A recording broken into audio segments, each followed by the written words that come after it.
Goosebumps. Horrorland. When the Ghost Dog Howls. R.L. Stine. Part 1. 1. Andy, trade popcorn bags with me, Marnie said. She made a grab for my bag. I swiped it away from her and spilled popcorn all over my lap. Marnie, give me a break, I said with a groan. Why do you want mine? Yours looks like it tastes better, she said. Huh? I squinted into my popcorn bag. They're exactly the same. Then you don't mind trading, right? She laughed. My cousin, Marnie Myers, may be the grabbiest person in the world. And she always wants everything that's mine.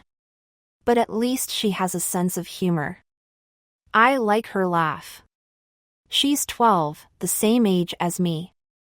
But she laughs like a little kid. She looks younger than me, too. In fact, even though we're cousins, we don't look anything alike. She's short and thin. She has a narrow face with straight brown hair down to her shoulders and big green eyes. Dad says I could be a middle linebacker. I guess that's his polite way of saying I'm big and maybe a little chubby. I have a round face with short black hair and brown eyes. Dad says I always have a worried look. I don't think he's right. But yes, kids are always asking me, "Hey, Andy, are you okay?" when nothing is wrong. Marnie and I get along really well except when she's grabbing my popcorn or taking handfuls of French fries off my plate at lunch. I handed her my popcorn. Well? Aren't you going to give me yours? She shoved my hand away. I have to taste them both first. We were in Horrorland theme park, sitting in the haunted theater, waiting for the show to start. The theater looked like a creepy, old haunted house in a horror movie. The auditorium was dark, except for flickering candles on the walls. Thick cobwebs hung down from the balcony. Creepy organ music played. A skeleton usher stood in the aisle, holding a flashlight. Suddenly, jagged lightning bolts flashed on the black curtain across the stage. And thunder boomed over the auditorium. Behind us, a little kid started to cry. "This is too scary," he wailed. "I don't like it." His parents stood up, pulled him to the aisle, and let him out. Marnie and I laughed. We'd been having good, scary fun all week in Horrorland. Especially since our parents let us go off on our own most of the time. Some of the rides were terrifying. And we both screamed our heads off in Werewolf Village. The half-human, half-wolf creatures were so real. Were they men wearing hairy costumes? The way they growled and snapped their pointed teeth, you'd swear you were staring at the real thing. And another of our favorite places was the game preserve. Miles and miles of video games. Of course, Marnie had to play until she beat me at every game. And now here we were, in the third row of the haunted theater, waiting for the show to start. In dripping green letters, a sign over the stage read, "Ghost Town Clown Show." Storm sounds poured out of the loudspeakers. Lightning flashed. Thunder boomed. And I gasped as someone grabbed my shoulder and squeezed it hard. "Hey!" I stared up into the face of a grinning clown standing in the aisle. He leaned over me and squeezed my shoulder again. The clown's face was caked in white makeup. His painted grin was crooked and smeared. He had a red bulb for a nose and a red and blue ruffled collar around his neck. And as he leaned over me, I saw a hatchet buried deep in the top of his bald head. The blade was halfway in his skull. The handle poked up at an angle. Painted blood trickled down both sides of his face. "Hiya, kid," he growled in a hoarse voice. "Let me introduce myself to ya. I'm Murder the Clown." My mouth hung open. I wanted to say something, but I was too startled. His breath smelled like onions. He brought his face down close to mine. And I could see that his eyes were totally bloodshot. And there were cracks all over his white makeup. "Hey, kid, know why they call me Murder the Clown?" he growled. Because you have a hatchet in your head? I answered. His eyes bulged in shock. I have a what? He cried. You're joking. Of course, he was being funny. So I laughed. But he squeezed my arm and jerked me to feet. Come on, kid. Enough of this. You're out of here. He began to pull me to the stage. I tried to pull back, but he was very strong. Huh? What did I do? I cried. Hey, let go. Where are you taking me? To. Thunder crashed, shaking the auditorium. In the flicker of a lightning flash, I saw faces in the audience staring at the big clown and me. Behind me, Marnie jumped to her feet and made her way toward us. Come on, kiddo, Murder growled. You've been volunteered. He raised both white-gloved hands to my shoulders and pushed me up the aisle. I slid out from under his grasp. I've been what? You've been volunteered to be in the show, he said. Fun time. You'll love it.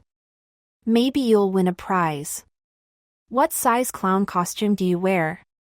Are you a medium or a large? You're pretty big. I think I have an extra large back there. Wait a minute. Marnie grabbed Murder by the collar. Why does Andy get to be in it? I want to be in it, too. Murder turned his watery, red eyes on my cousin. I like you, he rasped. I think I have a big nose that will fit you. He gave us both a push. Come on.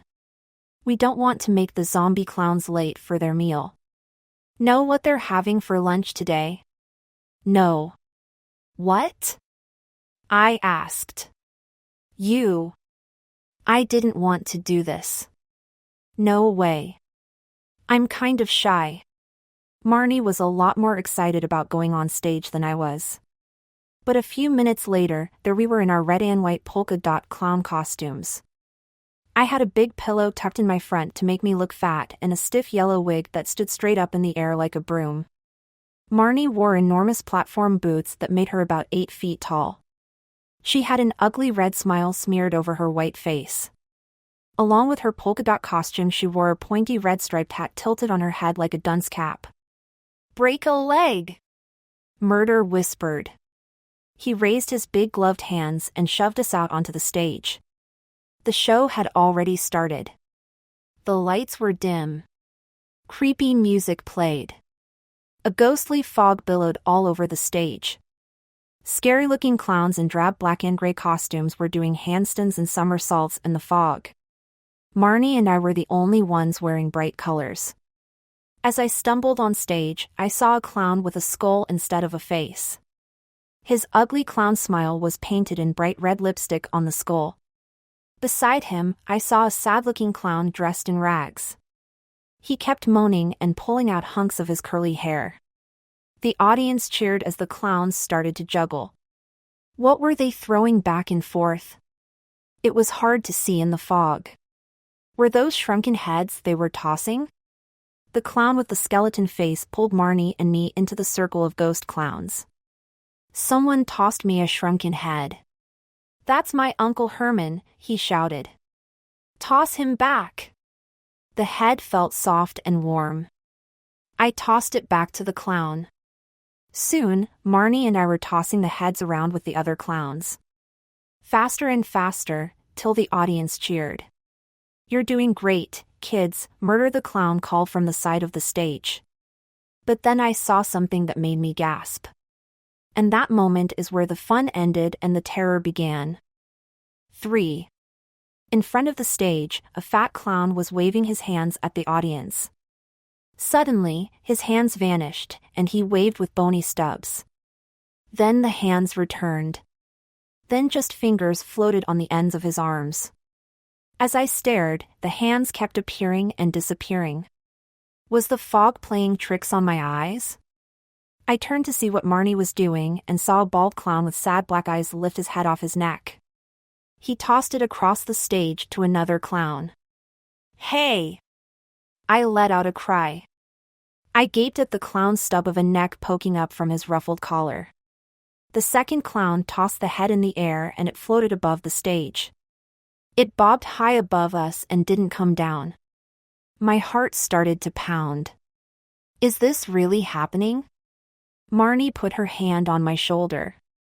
Relax, Andy, she said. It's all just part of the show. But I pointed to the headless clown. The lights came on in the theater. I turned and squinted at the audience. Oh, wow, I murmured. Marnie, look!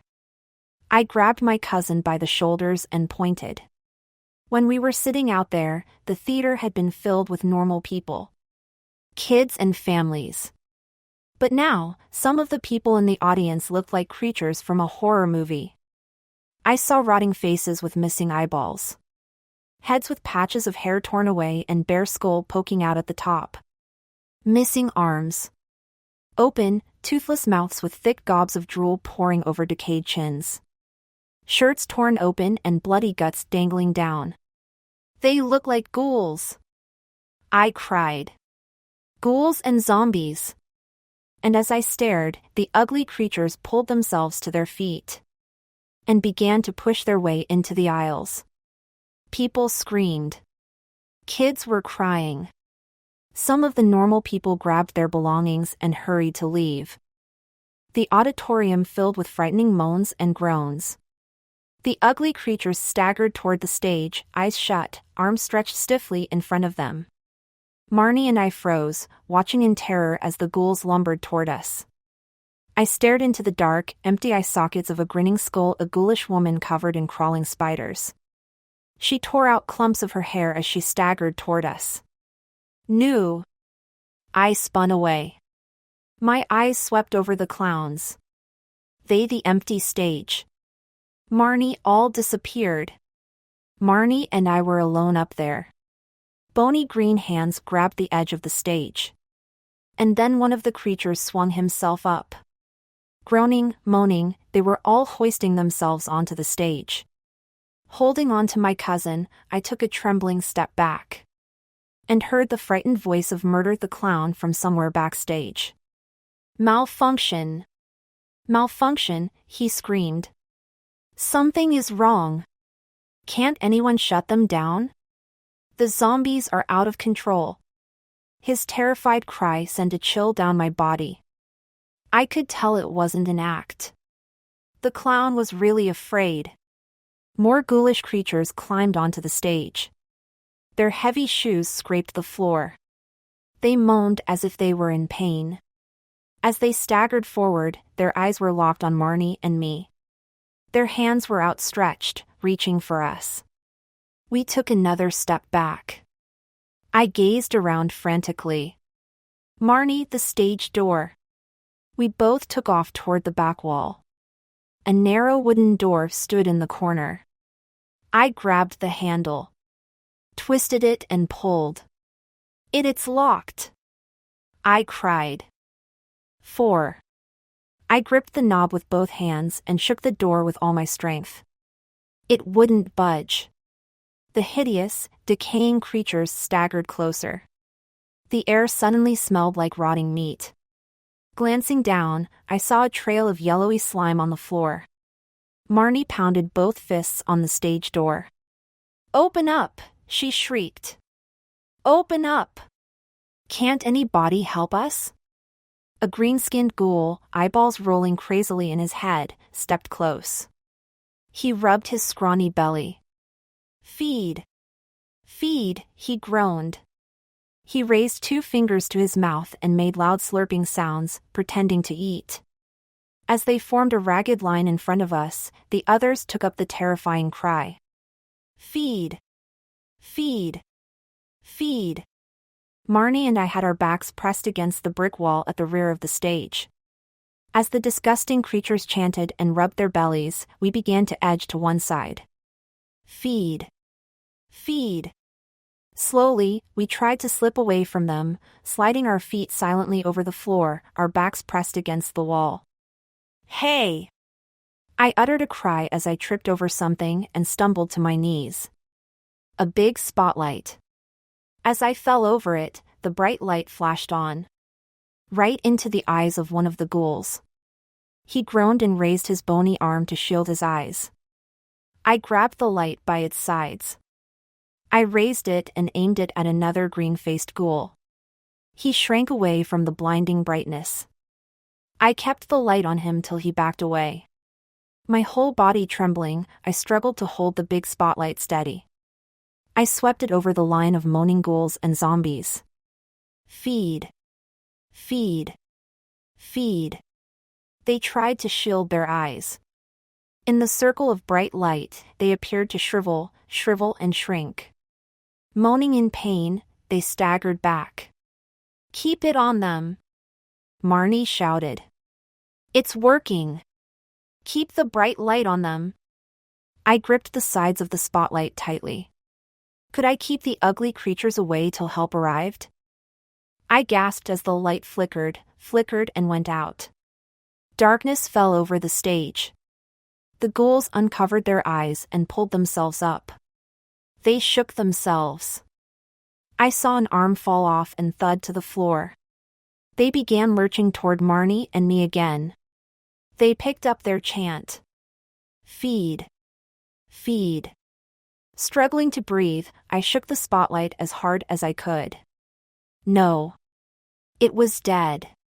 Of the spotlight and felt a hand grip. I let go my shoulder. Murder the clown.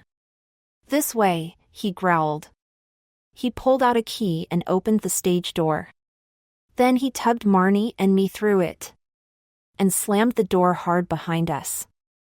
I heard a squeal. A squeal of pain. I glanced back and saw 2 arms caught in the door. The fingers twitched. The hands didn't stop reaching for us. Feed. Feed. Feed. I could still hear the ugly chant on the other side of the door. I swallowed. My throat was as dry as cotton. I glanced around. We were standing in a long, dimly lit hall. Quick thinking with that spotlight, kid, at least, Murder rasped. You held them back for a while. And then his watery eyes flashed, and he rubbed his gloved hands together. He leaned close and whispered in my ear, you passed your first test. Now it gets real. 5. Huh? I cried. What do you mean? There's more? Were those zombies real? Marnie demanded. Was it all a fake? Or were we really in danger? Murder the clown tossed back his head and laughed. He winked at us. Of course it was all a fake, he said. Everything in Horrorland is a fake, right? Then why was he sweating like that? And why did he sound so frightened when we heard him pleading for someone to shut off the zombies? He led the way down the long hall. I was just kidding. You kids are finished, he said. You did a great job. We gave everyone in the audience a thrill. Was he joking? When the zombies and ghouls headed for the stage, most of the audience ran away. Murder hummed to himself as he led us into a little dressing room. He helped us clean off the clown makeup. Then we climbed out of the clown costumes. This way, kids, Murder said. He led us to a shiny black doorway. Glad you enjoyed yourselves, he rasped. He started to open the door, then stopped. His ragged grin spread over his white-caked face. Know why they call me Murder the Clown? He didn't give us time to answer. Because I murder the audience, he declared. I really murder them. He chuckled to himself as he opened the door. Don't let it hit you on the way out, he said. The door slammed shut behind us. And now what? I stammered. Where are we? 6. A bell jingled above our heads. I blinked in the bright light. It took a few seconds for my eyes to adjust. The first thing I saw was a row of glass shelves against a blue wall. The shelves were filled with little dolls. I took a step closer. The dolls had human bodies. male and female, dressed in dark striped business suits and frilly dresses in all colors. Still blinking, I took another step closer. The dolls had human bodies, but their heads were strange. They all had wolf heads. Were they werewolf dolls? Check this out, Marnie said. She lifted a red and yellow package off a shelf. Make your own quicksand. The box showed a boy and girl up to their necks in yellow-brown sand. Marnie laughed. Look. It says you just add water and sand. Kind of funny, I muttered. A slim green lizard with bright red eyes caught my attention. Was it made of rubber? Plastic? A sign read, Go. Ahead. Pet the lizard. I reached out 2 fingers and gently rubbed the toy lizard's back. I jumped a mile as a deafening scream blared from the lizard's open mouth. Marnie laughed. That really gotcha, Andy. Ha ha. I want one of those. Is this some kind of joke store? I asked. We both turned and saw a blue and white sign above the cash register counter. In big drippa letters it read, Chiller House. Under that it said, Gifts and Souvenirs. Established 1496. I rolled my eyes. Yeah. For sure. 1496, like I believe that. This store is awesome, Marnie said. She picked up a glass candy jar. The label read, Sour Gummy Germs. Check it out, Andy. I guess they're all shaped like germs. Yum. I said. I glanced around.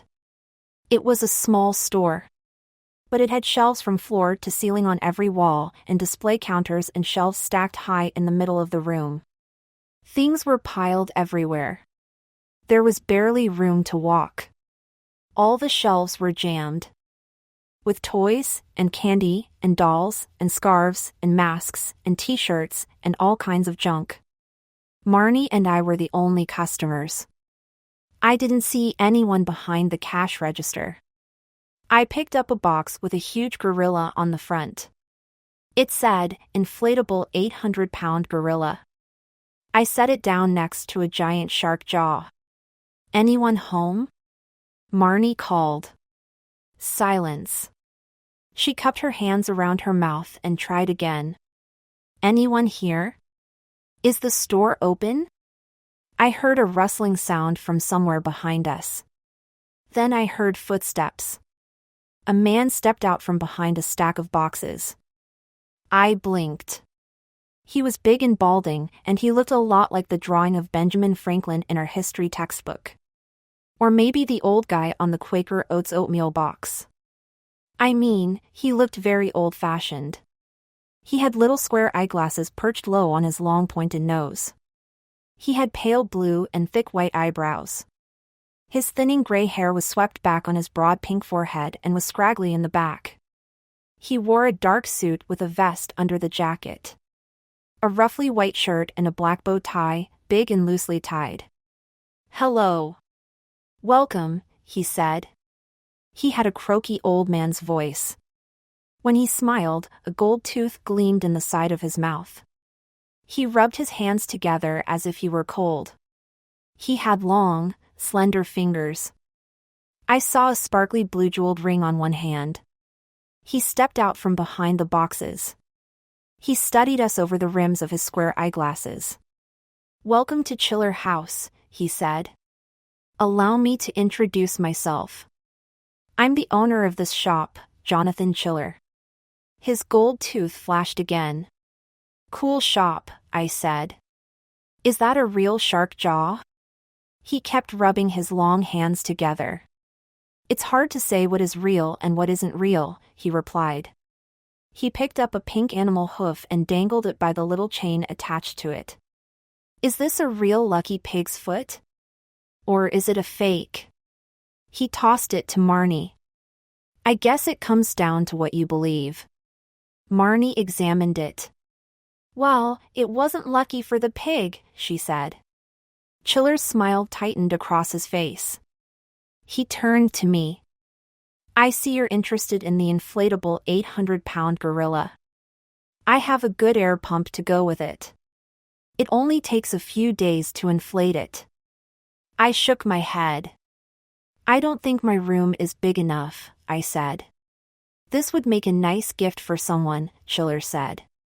He held up a wriggling brown thing. It's a two-headed worm.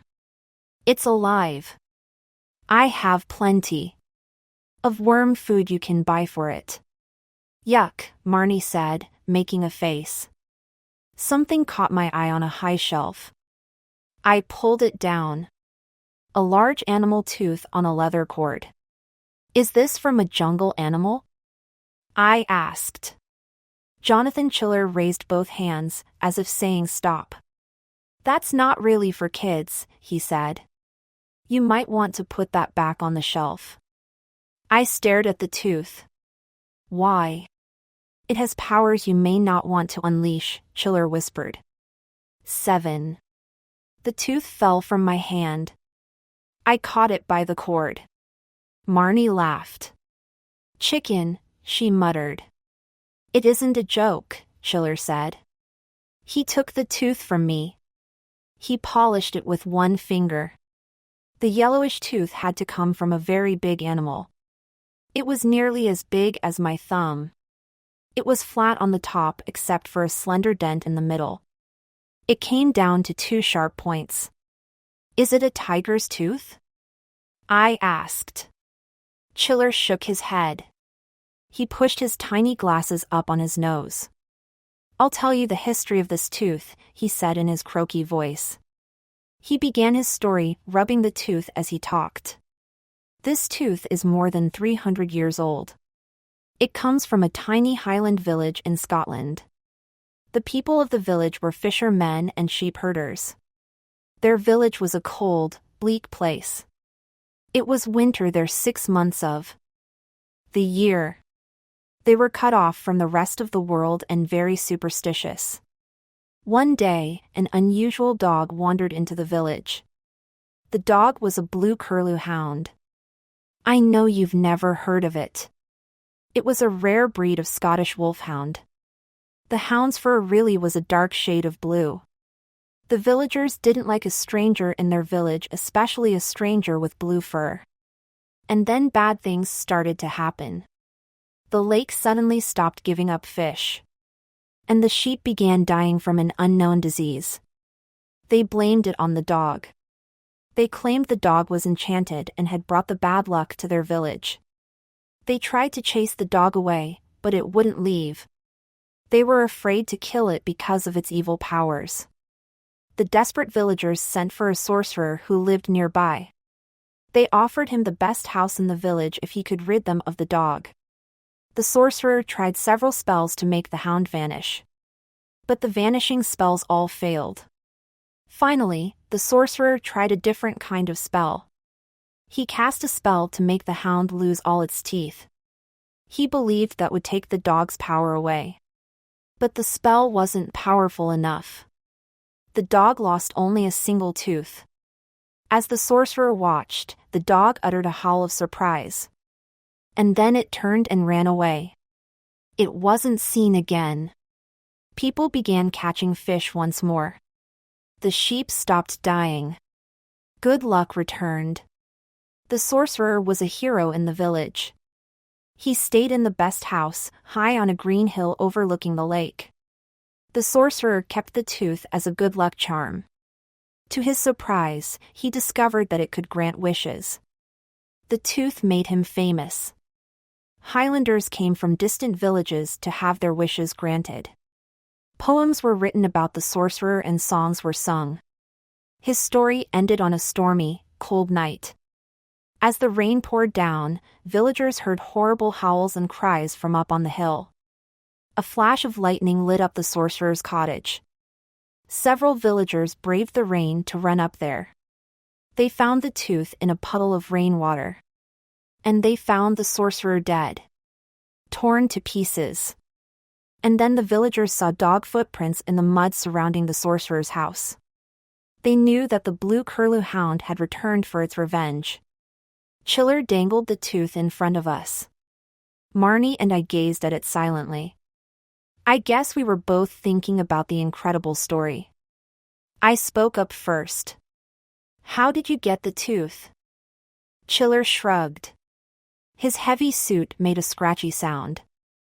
I'm a collector, he said. The tooth really grants wishes? I asked. He nodded. Marnie rolled her eyes. Yeah. Sure. Like in all the old stories, she said. It grants you 3 wishes, right? But the first 2 wishes don't turn out right. So you have to use the 3rd wish to undo the first 2 wishes. No, Chiller said softly. It's not like the old stories. The tooth grants all wishes. You just have to be careful of one thing. He rubbed the tooth gently. Then he raised his pale eyes to us. Don't let it get wet, he said. The tooth was lying in a rain puddle. There's a lesson there. Keep it dry. Always keep it dry. What happens if it gets wet? I asked. You'll get a shock, Chiller replied. A shock? What kind of shock? I asked. Chiller shrugged. He held the tooth up. It gleamed under the bright shop lights. You still want to buy it? I'll buy it, Marnie said. Whoa. Wait, I said. Give me a break, Marnie. I saw it first. I took it off the shelf. I want it. Marnie stuck her tongue out at me. Then she turned to Chiller. We'll both buy one, she told him. Jonathan Chiller swept a hand back over his thinning gray hair. No, he said. That's impossible. There's only one blue curlew tooth in the world. I called it first. I said I'd buy it first, Marnie insisted. But I saw it first, I said. Why are you such a copycat? Why do you always have to have what I have? That shut Marnie up. For a moment. Okay. Fine, she snapped. Take it. Go ahead, Andy. It's a total fake. You know it is. It probably isn't even a dog's tooth. I don't want it. Okay, great, I said. I turned to Chiller. I'll take it. He was already wrapping the tooth up in tissue paper. Then he placed it in a little box. He wrapped a blue ribbon around the box. Then he took something from a drawer. A furry little figure. It was a tiny green and purple horror, like the park workers in Horrorland. He attached the little horror to the ribbon. Then he gazed hard at me and said, "Take a little horror home with you." I reached for my money. How much does it cost? I asked. Chiller waved me away. No. No money, he said. You will pay me back next time you see me. I stared at him. What did he mean by that? Part 2. 8. Back home, I placed the little horror on the top shelf of my bookcase. I didn't unwrap the tooth. I guess I kind of forgot about it. School break was over, and I had piles of homework to do. The next Saturday, Marnie's parents dropped her off at my house for the day. She lives about 20 minutes away, so we're always visiting each other. I don't mind. I told you Marnie and I get along great. Except when she drives me crazy. And today she was driving me crazy about the blue curlew tooth. We were up in my room, and I wanted to finish my math assignment so maybe we could go to the mall or something. But Marnie wouldn't let up about the tooth. Where is it, Andy? Why haven't you tried it? Come on. Get it. Let's make a wish. I pushed her out of my face. It's just a joke, I told her. You didn't really believe that crazy old guy's story, did you? How do you know it's crazy unless you try it? She asked. She pushed me back. Come on. Just one wish. Where is it? Where? She reached for my shirt pocket. I tried to pull away. But she dug her fingers into my ribs and started tickling me like crazy. Come on. Give it up, Andy. Where is it? Where? Marnie knows I'm totally ticklish. I struggled to squirm away from her, but I was laughing too hard to move. Stop. Stop it. I wailed. She finally pulled her hands from my ribs. Just one wish, Andy. Then I'll stop talking about it. I squinted at her, gasping for breath. Promise? She raised 2 fingers in the air. I swear. Okay. Grumbling to myself, I pulled the box from the desk drawer where I'd hidden it. I opened it and unwrapped the tissue paper. Marnie made a grab for the tooth, but I swung it out of her reach. I slid the leather cord around my neck.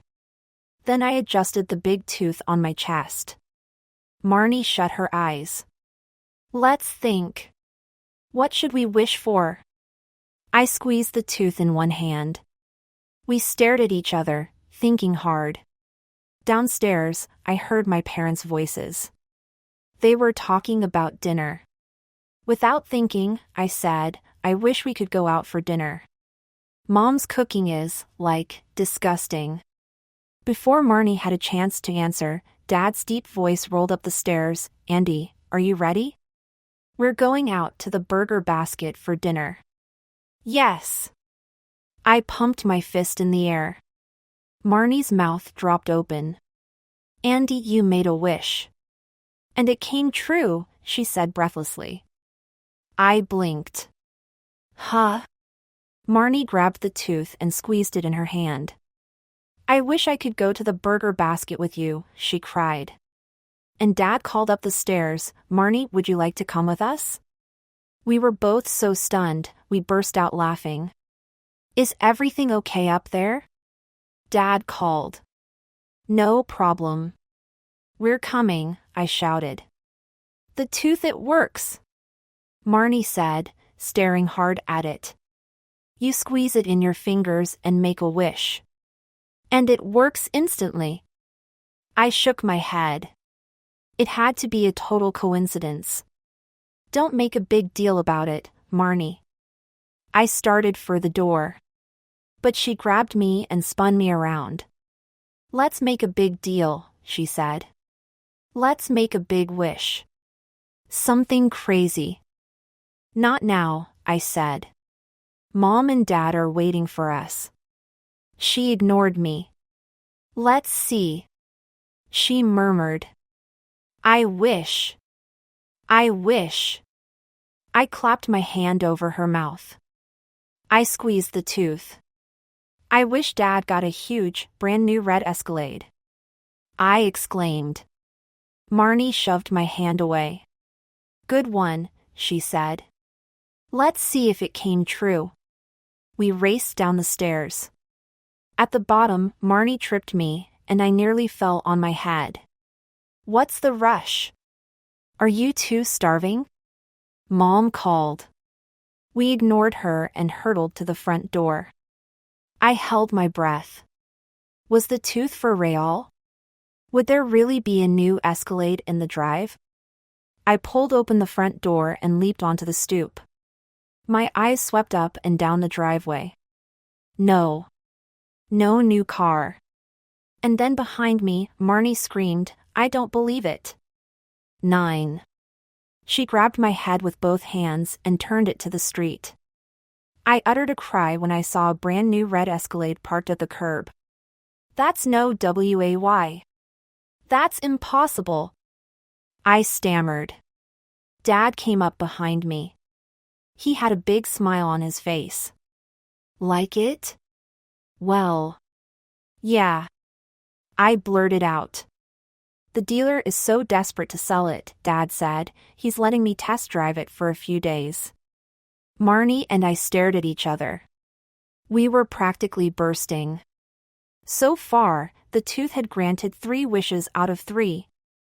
I tucked the tooth down the front of my t-shirt. Marnie and I climbed into the back of the car. It was a real climb. The car was about a mile off the ground. I took a long, deep breath. I love that new car smell. I rubbed my hands over the smooth leather seat. Check it out, Marnie. I pointed to the DVD screen in front of us. Is that totally awesome? What movie should we wish for? She whispered. Stop, I said. I glanced to the front. Mom and Dad were fastening their seat belts.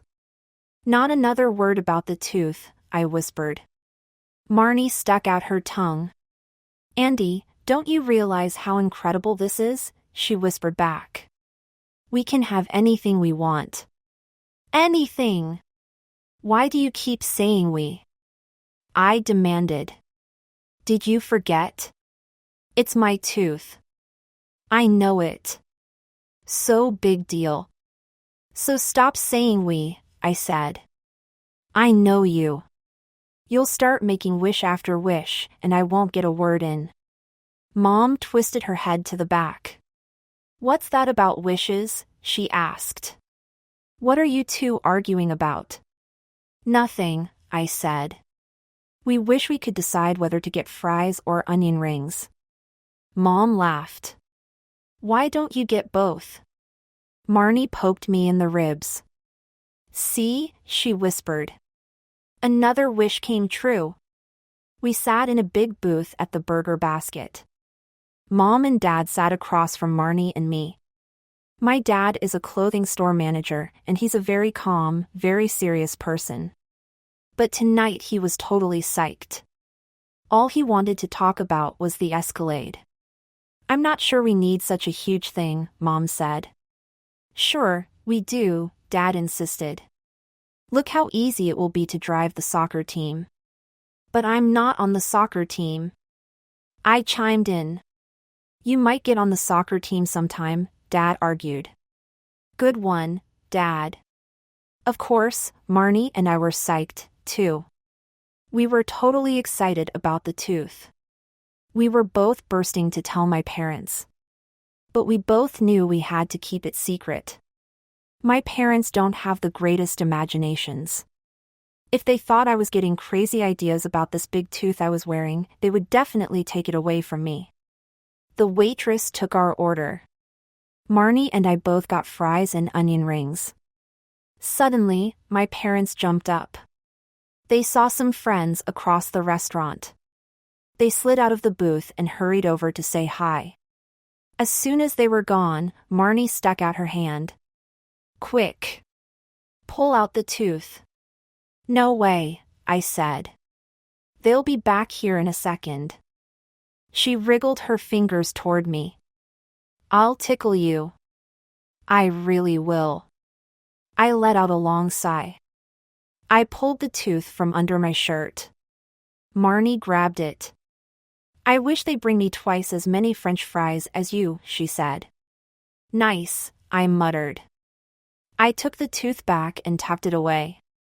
Do you really think you can use my tooth whenever you want? Yes, she said. Don't be selfish. We both sat there staring straight ahead. Mom and Dad slid back into the booth. You two are certainly quiet tonight, Mom said. We're, thinking about homework, I replied. The waitress brought the food. She set down the plates of French fries. Marnie got twice as many fries as me. She giggled. What's so funny? Dad asked. So many fries, Marnie said. I rolled my eyes. Sometimes my cousin is totally annoying. After dinner, we drove Marnie to her house. She opened the back door and jumped down from the Escalade. Cool car, she shouted to my dad. Then she leaned back into the car and whispered to me, "Be sure to bring the tooth to school." Huh? I don't think so, I whispered back. Andy, just think, Marnie whispered. We're never going to fail another test. She slammed the door and hurried up the walk to her house. I sat back on the smooth leather seat and sighed. I suddenly felt very tense. My heart began beating fast. I could feel the big tooth against my chest. Was this thing too good to be true? 10. Later in bed, I couldn't stop thinking about the tooth. Okay. I admit it. I don't just have a worried expression. I'm also a big worrier. I gazed at it on the nightstand next to my bed. Pale moonlight poured in from my open window. It made the tooth glow with an eerie green light. I grabbed the leather cord and held the tooth in front of my face. Do I really want to take it to school? I asked myself. I pictured Marnie showing it off to all her friends. Strutting around. Acting like it was her tooth. Then I pictured her friends grabbing for it, tugging it away, eager to make wishes of their own. A riot with kids fighting over the tooth, battling in the halls, wrecking the whole school, making crazy wish after wish. And who would get blamed? Good old Andy. A mistake, I thought, gazing at the glowing tooth next to me. Bringing it to school could be a horrible mistake. I shut my eyes. And heard a howl. Huh? My eyes shot open, and I jerked straight up in bed. What was that? I listened hard. And through the open window, I heard a long, mournful howl. An animal howl. Was it a dog? A neighborhood dog? I've lived here all my life, I thought. I've never heard a dog howling late at night before. The dog howled again, a long, warbling wail. A shiver ran down my body. Jonathan Chiller flashed into my mind. And once again, I heard his croaky voice telling the story of the blue curlew hound. The mournful howls on the hill. The villagers running through the stormy night, finding the sorcerer torn to pieces. Torn to pieces. Outside, I heard another sad animal howl. I slid down under the covers. I shut my eyes. And saw the big blue hound coming for me. It lumbered forward steadily with its tail raised straight behind it, with its head high. Eyes glowing red as fire. Howling, howling as it came to tear me to pieces. As it came back for its missing tooth. Another howl. Right outside. So close, so close. I pulled the covers over my head and pressed my hands over my ears. But still I could hear it. Even under the covers, I could hear it howling, howling into the night. 11. How much sleep did I get? Maybe an hour or two. The next morning, I arrived at school with bloodshot eyes, yawning my head off. My head felt heavy, as if it were made of solid rock. Sure enough, guess whose cousin was waiting for me at my locker? Did you bring it? She asked. Did you? Good morning to you, too, I muttered. I turned the combination on my lock and pulled open the locker door.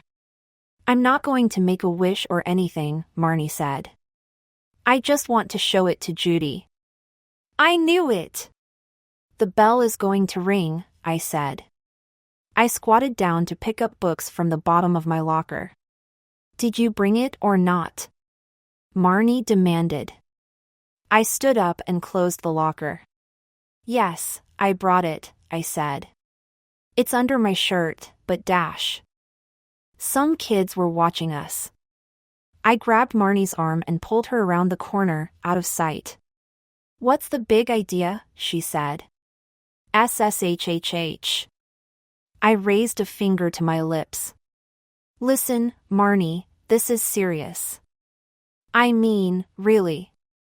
I heard a dog howling last night. Her green eyes went wide. So? You heard a dog. Big whoop. The dog howled all night, I said. Right outside my window. Andy, why didn't you close the window? That's when I lost it. I grabbed Marnie by the shoulders. Don't you get it? I cried. The blue curlew hound? Remember? They found the sorcerer torn to pieces? The dog came back? Marnie laughed. You think the ghost dog came back to get you? That's nutty, Andy, and you know it. It was probably some dog down the street who didn't want to be left outdoors. I let go of her shoulders. Maybe, I said. Maybe not. But listen, Marnie. Let's keep the tooth a secret, okay? I mean, for now. Making wishes is cool. But I feel kind of creeped out about it. She tugged the leather cord around my neck. Well, if you don't want the tooth, you could give it to me. I mean, if you're totally stressed about it, I'd be happy to take it. I slapped her hand away. You never give up, do you? I said. Listen, I'm keeping the tooth. I just want to be careful, that's all. Okay, okay. Marnie rolled her eyes. No problem. We'll be careful. Good, I said. I let out a long sigh and started to relax. And that's when Marnie grabbed the cord. She pulled the tooth out from under my shirt and squeezed her hand around it. Her green eyes flashed. A devilish grin spread over her face. And she called out, I wish. I wish school will get out early because there's a cow loose in the building. No. I cried. Are you crazy? I pried the tooth from her hand and started to jam it back into its hiding place under my shirt. But sure enough, somewhere down the hall I heard some kids screaming. Then, running footsteps. And then, MO000000000000000. 12. Sunday afternoon, Mom dropped me off at the Cloverfield Mall. She said I could buy my own sneakers, as long as I didn't buy the ones with lights that flash when you walk. I said no problem. Why would I buy baby sneakers, anyway? But today was a big deal. She was actually trusting me to shop on my own. As I started out of the car, she tucked a $10 bill into my shirt pocket. You didn't have much lunch, Andy. Buy yourself a snack. Then she made a face. Why do you insist on wearing that ugly tooth everywhere? I shrugged. Dunno. It's like a good luck thing. I slid out of the Escalade and waved goodbye.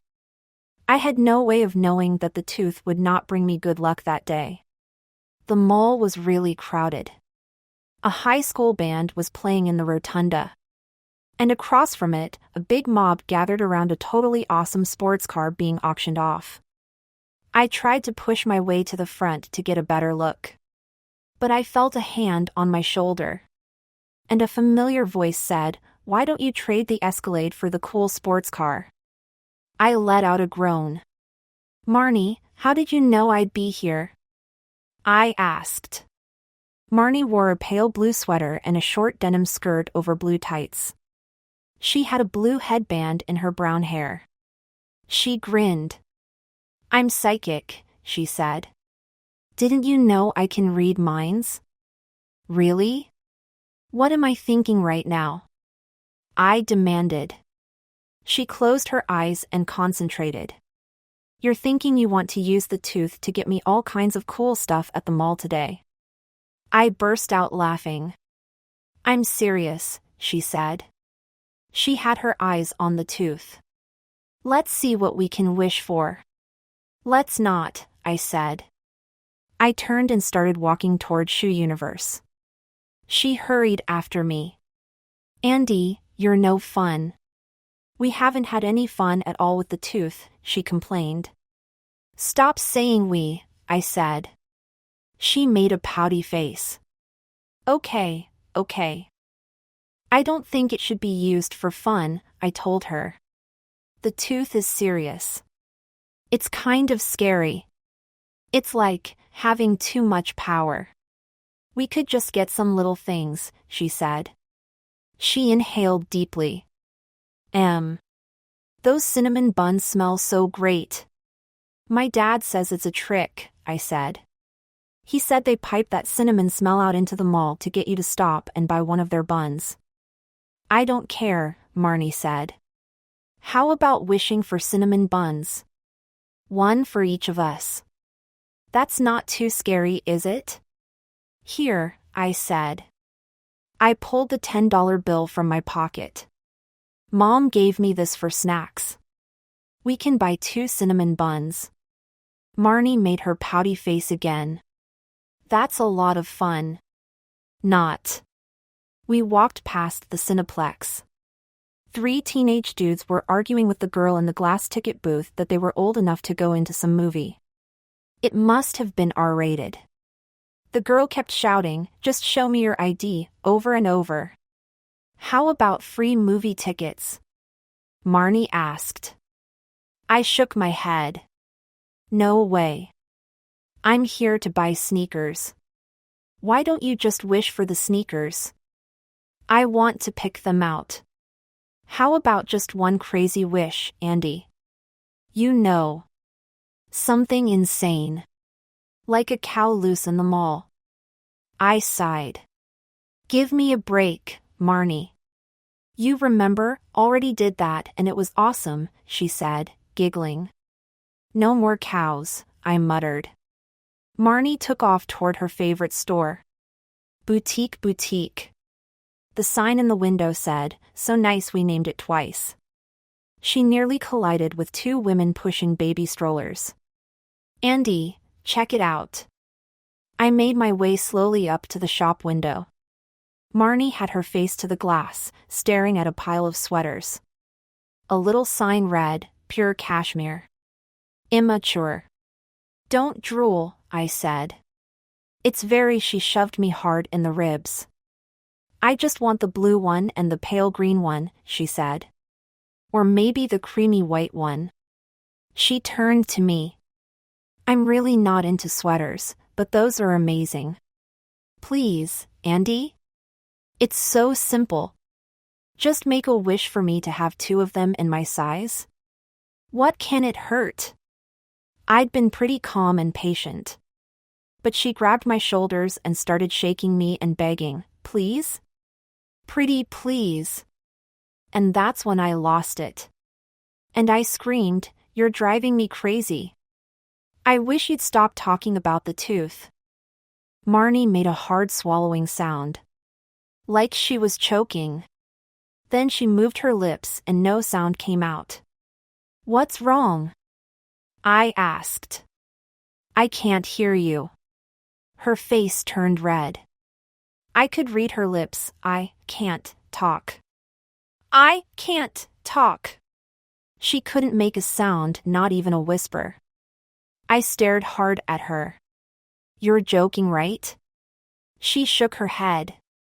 Her eyes bulged. I could see she was trying to shout. But no sound came out. She really couldn't speak. A chill ran down my back. My mouth dropped open in fright. What have I done? Marnie waved her hands frantically. She struggled to speak, to make a sound. A hoarse bleat escaped her throat, and she started to cough. My mind whirred from thought to thought, serves her right. She was making me nuts wishing for everything she saw. But then I thought, this is terrible. What if she can never speak again? What if I've ruined her life? She tugged my sleeve with one hand and pointed wildly to her throat with the other. I couldn't read her lips. But I knew what she wanted. She wanted me to wish her voice back. Okay, I said. But she grabbed the tooth before I had a chance. She tugged it really hard. Ouch! I let out a scream as the leather cord dug into my neck. Hey, you cut me! I rubbed the side of my neck where it throbbed. Is it bleeding? Marnie scowled at me. With a deep sigh, I grabbed the tooth and made the wish for her. Yes, she cried. It's back. My voice, I can talk again. She gave me a hard punch on the shoulder. How could you do that to me? I didn't mean to, I stammered. It was a total accident. But you asked for it, didn't you? She started to sing at the top of her lungs. I love my voice, she said when she finally finished.